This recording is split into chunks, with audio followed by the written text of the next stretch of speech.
কি ফোটার আওয়াজটা শুনে খিদে পেয়ে গেল? ওই জন্যই তো দুপুরবেলা এলাম আপনাদের জন্য। তবে চলুন দেখে নেওয়া যাক আজকে কি করলাম।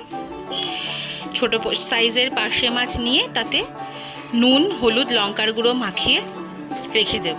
কড়াইতে তেল গরম করতে দেব। তেল গরম হয়ে গেলে অল্প পরিমাণে দিয়ে দিয়ে মাছগুলো ভেজে তুলে নেব। বেশ কড়া করে ভাজতে হবে মাছগুলো। মাছ ভাজা হয়ে গেলে অন্য একটা কড়াই নিতে হবে। সেখানে যে কোনো ডালের বড়ি আপনাদের পছন্দ মতো শুকনো খোলায় 1 মিনিট হাই ফ্লেমে নেড়ে চেড়ে নিয়ে দিয়ে দেবো 1 চামচ সর্ষের তেল।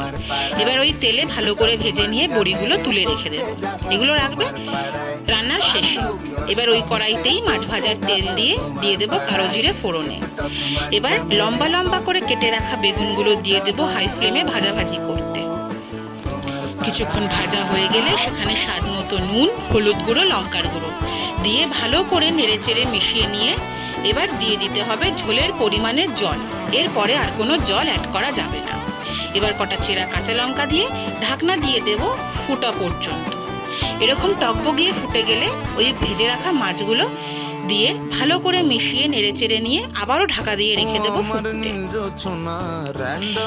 তাহলে মাছের মধ্যেও ঝোলের স্বাদ ঢুকে যাবে আর ঝোলের মধ্যেও মাছের ফ্লেভারটা চলে আসবে।